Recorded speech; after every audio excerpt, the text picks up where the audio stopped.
Hello everyone, welcome to radio tap Himachal Pradesh. बहुत बहुत स्वागत है आपका आज के करंट अफेयर्स के सेशन में।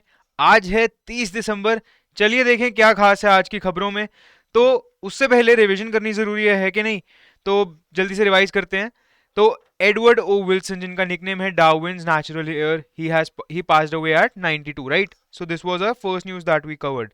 नेक्स्ट, हिमाचल प्रदेश ने तमिलनाडु को हराया। किसके अंदर हराया? विजय हजारे ट्रॉफी में। विजय हजारे ट्रॉफी को और क्या कहते हैं?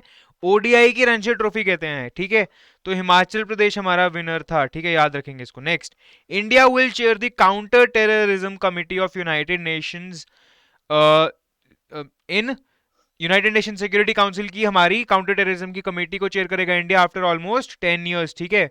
नेक्स्ट, चाइनीज साइंटिस्ट ने क्लेम किया है कि उन्होंने एक आर्टिफिशियल इंटेलिजेंस से प्रोसिक्यूटर बना दिया है, एआई प्रोसिक्यूटर, ठीक है। तो इसका नाम है एआई प्रोसिक्यूटर। नेक्स्ट, 97% इसकी हम उन्होंने कहा है कि एक्यूरेसी है। Next, automobile manufacturers in India have now been advised to start manufacturing flex fuel vehicles, ठीक है। तो इसके बारे में हमने पढ़ा था, इथेनॉल ब्लेंडिंग से रिलेटेड ये टॉपिक था, ठीक है। बहुत इंपॉर्टेंट है, अगर चाहें तो आप देख सकते हैं हमारी पिछली वीडियो में। Description link is in the description box below. तो चलिए, होमवर्क क्वेश्चन था हमारी पिछली वीडियो का। Consider the following statements as per December 2021। क्यों लिखा है? क्योंकि अपडेट आ सकता है, ठीक है। तो लेटेस्ट डेटा देखना है हमने दिसंबर 2021 के according. There are 5 Covid vaccine which have received the emergency use authorization from CDSCO, ठीक है। अगेन, अब इसमें क्या क्या पॉइंट्स आपको ध्यान में रखने पड़ेंगे। पहली बात तो ये दिसंबर की news 2021। Next, 5 Covid vaccine emergency use by CDSCO. इसमें से कोई भी एक चीज गलत होगी तो ये स्टेटमेंट गलत है, right? Novavax is India first indigenously developed RBD protein sub unit vaccine. तो पहले पॉइंट, इंडिया की पहली indigenous developed RDB protein vaccine है या नहीं, ये हमारे को देखना है। ऑप्शंस क्या हैं? 1 is correct, 2 is correct, none of them are correct, both are correct. तो जो सही जवाब है वो है both are incorrect, so D is the right answer. Neha Sharma ने बिल्कुल सही जवाब दिया है, superstar of today. Akshay Kumar ने कहा है no idea about homework question. And Vijay Hazare को रणजी ट्रॉफी कहते हैं, ये बिल्कुल सही चीज बताई है उन्होंने। बट आकृति ने कहां पे गलती करी?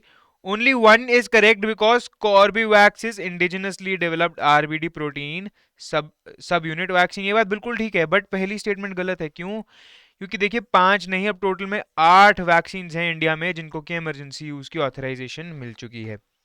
इसके साथ ही मैं एक छोटी सी ये नेहा ने कहा है कि while machine is being lauded for its accuracy, some observers have raised concerns on potential errors। बिल्कुल सही बात है। देखिए 97% एक्यूरेसी हम कह सकते हैं कि एक मशीन के लिए बहुत अच्छी है, ठीक है। आजकल के हमारे इंजन वगैरह की भी एफिशिएंसी इतनी अच्छी नहीं है, तो ठीक है, एक एआई रोबोट के लिए एक बहुत अच्छी एफिशिएंसी का मार्क है। बट आप एक चीज देखिए, 5 सालों में हमने क्या पढ़ा था? नियरली 17,000 केसेस थे, राइट? तो उनमें से 3% के अगर वो गलत केसेस बना देता है तो कितनी गलत चीज है वो उसके लिए, जिसके ऊपर ये केस या चार्जशीट फाइल की जाएगी। तो yes, 97% accuracy is very good, but still the chances of mistake are still there, right? तो उसके लिए कौन लायबल होगा, इसका कुछ भी हमारे पास राइट सोल्यूशन नहीं है। तो चलिए, ठीक है, सही है। चलिए आज का जो ये होमवर्क क्वेश्चन था इसको डिस्कस करते हैं।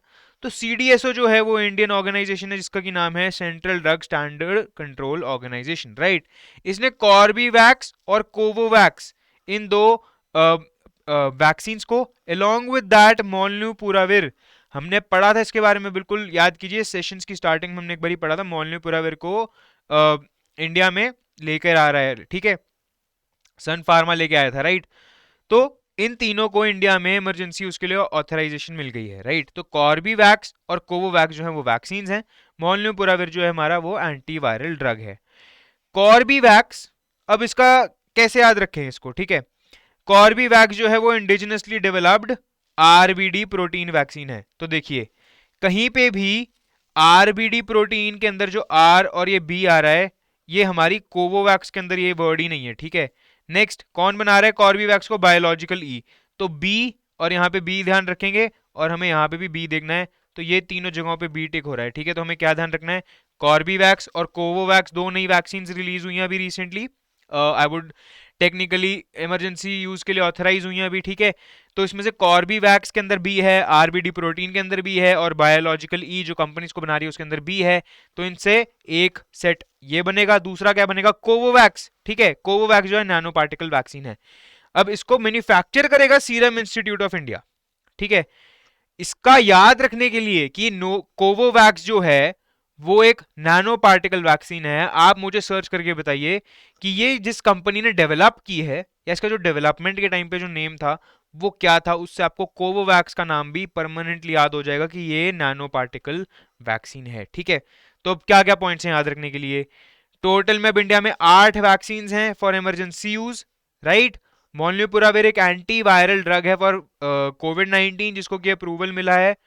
उसके साथ 2 वैक्सीन को भी मिला है, कॉर्बीवैक्स और कोवोवैक्स, ठीक है। तो चलिए स्टार्ट करें आज का सेशन। पहला क्वेश्चन आज का दोस्तों, मैं एक बार फिर से ये बात बोलना चाहूंगा, देखिए 100 मार्क्स का हमारा 100 क्वेश्चंस का हमारा एग्जाम है, तो टोटल में कितने बने 200 मार्क्स, ठीक है। आप जानती हैं हमारा एक इनिशिएटिव चल रहा है 120 प्लस इन प्रीलिम्स, ठीक है। तो हमारा टारगेट क्या है 120 प्लस लेके आने का। मैं मानता हूं कि 120 आप लेके आइए, ठीक है, 120 मार्क्स। अब 100 में से मेरा ये मानना है, मेरी ये मैंने जो एनालाइज किया है प्रीवियस ईयर क्वेश्चंस को, उसमें अगर आप देखेंगे तो on an average at least 20 questions come from current affairs. Obviously कभी किसी साल 15 भी हैं, कभी किसी साल 25 भी हैं, but on an average 20 questions बन रहे हैं, ठीक है। तो हम क्या लेके चलेंगे कि 100 में से 20 क्वेश्चंस आपके करंट अफेयर्स में से आ गए। अब डेली की तैयारी, डेली की प्रिपरेशन आपको ये 20 में से 16 को ठीक करने की तैयारी करके दे रही है। तो देखिए 120 मार्क्स का हमारा टारगेट है, ठीक है। उसमें से 36 मार्क्स जो हैं आपके वो डायरेक्टली करंट अफेयर्स में से आप 32 मार्क्स डायरेक्टली आप करंट अफेयर्स में से स्कोर कर सकते हैं, प्रोवाइडेड आपकी प्रिपरेशन सही जा रही है। और सही आपकी प्रिपरेशन बिल्कुल जाएगी अगर आप PYQs को रेफरेंस में लेके आपकी तैयारी को इस माइंडसेट से करेंगे कि आपकी क्या जरूरत है एग्जामिनेशन को क्लियर करने के लिए। तो पॉइंट इतना है, करंट अफेयर्स को लाइटली मत लीजिए, बहुत ज्यादा पॉइंट, बहुत ज्यादा वैल्यू एडिशन है इनकी आपके मेंस में, ठीक है, और आपके इंटरव्यू में, आपके कैरेक्टर बिल्डिंग में, आपके ओपिनियन बिल्डिंग में बहुत ज्यादा हाई वेटेज है इसकी। एक मैं कहूंगा सेकंड फेज ऑफ एग्जाम में, जो कि आपको एक बिल्डअप करेगी, आपको एक अच्छा एक अच्छा क्या कहेंगे उसको, एक अच्छा हकदार बनाने की आपकी उस सीट के लिए, राइट। बट जो प्रीलिम्स में क्वालिफाई करने के लिए हेल्प चाहिए वो भी डायरेक्टली करंट अफेयर्स से आपको यहाँ पे मिल रही है। तो पॉइंट इज कि मेंस में भी काम आ रहा है, इंटरव्यू में भी काम आ रहा है, प्रीलिम्स में भी काम आ रहा है, और दिन के मुश्किल से 15 मिनट चाहिए, सिर्फ 5 मिनट की डेली रिवीजन। सुबह उठ के न्यूज़पेपर में से जो जो इंपॉर्टेंट टॉपिक्स आपको लगते हैं प्लीज उनको पढ़िए, बट वो इंपॉर्टेंट कैसे डिफाइन होंगे, वो डिफाइन होंगे through these tags which have come out from the previous year questions. तो इन टैग्स को भी एक बारी जरूर पढ़िए हमारी वीडियोस में। चलिए आज का पहला क्वेश्चन हम देखें। तो पहला क्वेश्चन है कि रिसेंटली न्यूज पदरी जोत is a bone of contention between which of the following states. तो पदरी जोत एक जगह का नाम है, ये बोन ऑफ कंटेंशन, थोड़ा अगर समझिए क्या चीज हो सकती है ये, ठीक है, बताता हूं, अभी एक्सप्लेन करते हैं इसको।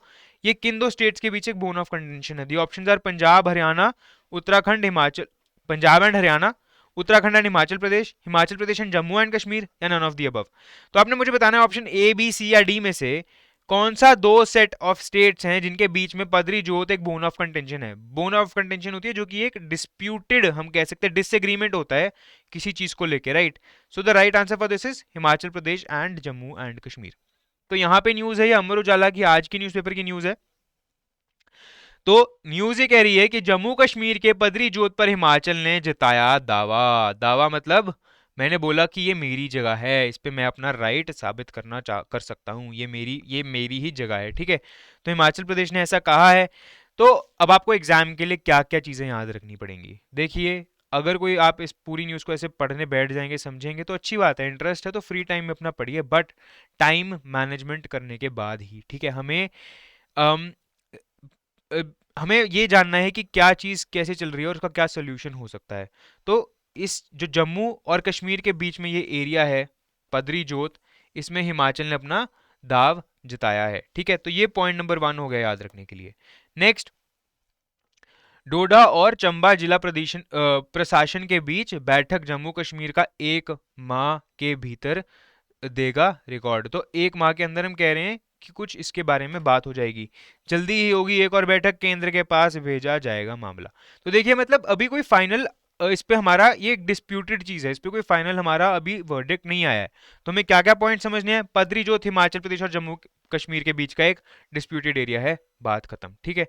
तो चलिए फिर आगे चलें। नेक्स्ट क्या है, शिमला धर्मशाला हेली टैक्सी का किराया किया जाएगा कम। तो अब इसमें फिर से हम क्या बातें याद रखेंगे, कौन चलाता है इसको, पवन हंस लिमिटेड, ठीक है। ये हमारी जो कंपनी है पवन हंस लिमिटेड इसको ऑपरेट करती है। किस स्कीम के अंडर आता है ये आता है उड़ान 2 स्कीम के अंदर, ठीक है। उड़ान 2 स्कीम के अंदर हमारे चंडीगढ़ टू शिमला वाला रूट ऑलरेडी चल रहा है, राइट। इसके अलावा शिमला से कुल्लू और मंडी और कुल्लू ये 2 जगहों का भी चल रहा है, एक जगह और है, ठीक है, धर्मशाला भी है, एक जगह और है। यह आपने मुझे बतानी है नीचे कमेंट सेक्शन में ढूंढकर कि वो कौन सी जगह है। मैं लिख देता हूं यहाँ पे, चंडीगढ़, ठीक है, शिमला, मंडी, कुल्लू और यहां पर धर्मशाला की न्यूज तो आई गई। आपने मुझे बताना है एक और कौन सी जगह है जहां से ये हेली टैक्सी सर्विस चलती है। रीजन देखिए, ये मैं बता रहा हूं, ये तो याद रहेंगी, जो लास्ट नेम है उसको खुद ढूंढिए, ढूंढिए और लिखिए, आपको याद रहेगा, ठीक है। तो कहा जा रहा है किराया कम हो जाएगा, ठीक है। Next, national rural livelihoods mission was launched in which year. तो नेशनल रूरल लाइवलीहुड्स मिशन किस साल में लॉन्च हुआ? ऑप्शंस क्या हैं, 2001, 2011, 2015, 2019। The right answer is 2011। तो क्यों है ये न्यूज में, देखिए हमारे कृषि सखीज हैं हिमाचल प्रदेश में, जिन्होंने कि एक मैं कहूँगा कि मुकाम हासिल किया है नेचुरल फार्मिंग से, जिससे कि उन्होंने और आसपास के विलेजेस में भी उस चीज़ को बढ़ाने की बहुत ज़्यादा उनका रोल रहा है। थोड़ा सा पहले NRLM के बारे में पढ़ते हैं, नेशनल रूरल लाइवलीहुड्स मिशन। ये मिनिस्ट्री ऑफ रूरल डेवलपमेंट के अंदर आता है, ठीक है। गवर्नमेंट ऑफ इंडिया ने लॉन्च किया था 2011 के अंदर। एम क्या है, to create efficient and effective institutional platforms of rural poor, enabling them to increase household income through sustainable livelihood enhancements, ठीक है। तो रूरल एरियाज में हाउस होल्ड इनकम बढ़ाने का इसका मेन एम है। वर्ल्ड बैंक से पार्शली ये सपोर्टेड हमारा स्कीम है। तो न्यूज ये है कि जो कृषि सखीज थी under national rural livelihood mission in Himachal Pradesh, they have become messengers of natural farming. Natural farming क्या होती है, नाम से ही पता चल रहा है, जिस फार्मिंग के अंदर हम केमिकल्स का यूज नहीं कर रहे हैं, एंड जैसे हमारा नेचुरली एक पौधा या फिर एक क्रॉप उगना चाहिए, फसल उगनी चाहिए, हम उसको वैसे ही उगने दे रहे हैं। हम उसके अंदर कुछ भी अपना केमिकल्स या फिर साइंटिफिक अप्रोच लेके नहीं आ रहे हैं, हम उसको नेचुरली जो उसका सही तरीका है उगने का, हम उसको वैसे उगने दे रहे हैं। केमिकल फ्री लाइस ट्रेडिशन फार्मिंग मेथड, ठीक है। Better results, non chemical, reduces cost. तो ये जो बेनिफिट्स हैं इसके, इसको बहुत ज्यादा हमारी कृषि सखी जो है उन्होंने आगे शेयर किया है, राइट। तो moving on to next question, recently in news the Amrut scheme comes under which of the following ministries. तो अमृत स्कीम जो है वो किस मिनिस्ट्री के अंडर आती है? ऑप्शंस क्या है, ministry of road transport and highways, ministry of agriculture and farmers welfare, housing and urban affairs, consumer affairs, food and public distribution. So come on guys, the right answer, आपके exam की marking scheme +2 and -0.66 रहेगी, ठीक है। तो दीजिए इसका सही जवाब। The right answer is ministry of housing and urban affairs, right. So moving on, इसको थोड़ा सा पढ़ लेते हैं। तो कुल्लू के अंदर एक मास्टर प्लान आ रहा है अंडर दी अमृत स्कीम। तो अमृत स्कीम का क्या फुल फॉर्म है? Atal mission for rejuvenation and urban transformation. 2015 में लॉन्च हुई थी, ministry of housing and urban affairs के अंडर है। तो देखिए कुछ पॉइंट्स बहुत जरूरी होते हैं हर एक स्कीम को पढ़ने के लिए, ठीक है। न्यूज ये है कि कुल्लू डिस्ट्रिक्ट के अंडर एक एरिया है बुनतार से कोठी के बीच, वहां पर 82 किलोमीटर का एरिया जो है उसको अमृत स्कीम के अंदर डेवलप किया जाएगा, right. Already 41 villages too and 2 cities in Himachal Pradesh, जो कि कुल्लू और मनाली में, और 41 villages in Himachal Pradesh have already been included under the scheme. Scheme के क्या क्या पार्ट्स कवर होते हैं? Solid waste management, sewerage, drinking water facility, roads, parking, development of untouched tourist destination, ये सब अमृत स्कीम के अंडर कवर होगा इस एरिया में, राइट। तो चलें अगले क्वेश्चन की तरफ। Recently in news Vikram Mishra has been appointed as deputy national security adviser. Previously he was the ambassador to which of the following countries from India. तो कौन सी कंट्री के ये एम्बेसडर रहे हैं, ठीक है। अब ऑप्शंस क्या है? Myanmar, China, Maldives and Sri Lanka. Video को पॉज कीजिए और आप ऐसे सोचिए कि एग्जाम के अंदर ये क्वेश्चन आ जाता है तो आप इसको कैसे अटेम्प्ट करेंगे, ठीक है? मुझे पता है अगर आपने न्यूज़ पढ़ी है तो आपको कहीं ना कहीं इसमें कंफ्यूजन आ रही होगी, ठीक है? कोई बात नहीं, आप सोचिए कि एग्जाम में अगर ये क्वेश्चन आता है तो आप इसको कैसे अटेम्प्ट करेंगे। एक बारी क्वेश्चन फिर से पढ़ते हैं। Vikram Mishra has been appointed as deputy national security adviser. Previously he was the ambassador to which of the following countries from India, ठीक है? अभी डेप्यूटी एनएसए से पहले वो किस कंट्री के एम्बेसडर थे इंडिया के लिए? तो उम्मीद कर रहा हूं अब आपने आंसर एकदम सही मार्क किया होगा। The right answer is China. तो विक्रम मिश्रा जो हैं वो एक आईएफएस ऑफिसर रह चुके हैं, ठीक है? उन्होंने म्यांमार के लिए वो एम्बेसडर रहे हैं, but recently he was the ambassador for China. तो चाइना के एम्बेसडर थे वो अभी लास्ट, और उसके बाद अब उनको डेप्यूटी नेशनल सिक्योरिटी एडवाइजर बना दिया गया है, right? He handle relationships with Beijing, Beijing मतलब चाइना, चाइना की कैपिटल है Beijing, during the 20 month border stand of, ठीक है? तो उम्मीद कर रहा हूं ये क्लियर है। इसके बाद हमारा आज का homework question, the central government has declared which of the following products as essential commodity in December 2021। Options क्या है? सिनेमन, गोल्ड, सोया मील या ऑक्सीजन। तो जो लोग न्यूज़पेपर डेली की हल्की फुल्की रीडिंग है उनको तो आंसर पता है, राइट? बट चलिए इंपॉर्टेंट है, इसको डिस्कस करेंगे हम हमारी अगली वीडियो में। बहुत बहुत शुक्रिया आपका जुड़ने के लिए। अगर आपने अभी तक चैनल को सब्सक्राइब नहीं किया है तो प्लीज सब्सक्राइब कीजिए, ज्वाइन कीजिए टेलीग्राम चैनल को हमारे, लिंक डिस्क्रिप्शन बॉक्स में है। पीडीएफ आज के सेशन की आपको वहां से मिल जाएगी। और होमवर्क क्वेश्चन में प्लीज पार्ट लीजिए। वेरी गुड आकृति, नेहा एंड अक्षय। ऐसी बाकी सभी को भी मैं इंकरेज करूंगा कि please share your opinion, share your views, share your answers, share your doubts, share your concerns. कोई भी दिक्कत है तो प्लीज नीचे कमेंट सेक्शन में बताइए। और किसी क्वेरी के लिए आप मेल भी भेज सकते हैं, कॉल भी कर सकते हैं, कमेंट सेक्शन में नीचे बता भी सकते हैं। बहुत बहुत शुक्रिया आपका हमारे साथ जुड़ने के लिए। मेरा नाम है Divanshu Gupta, signing off, bye bye.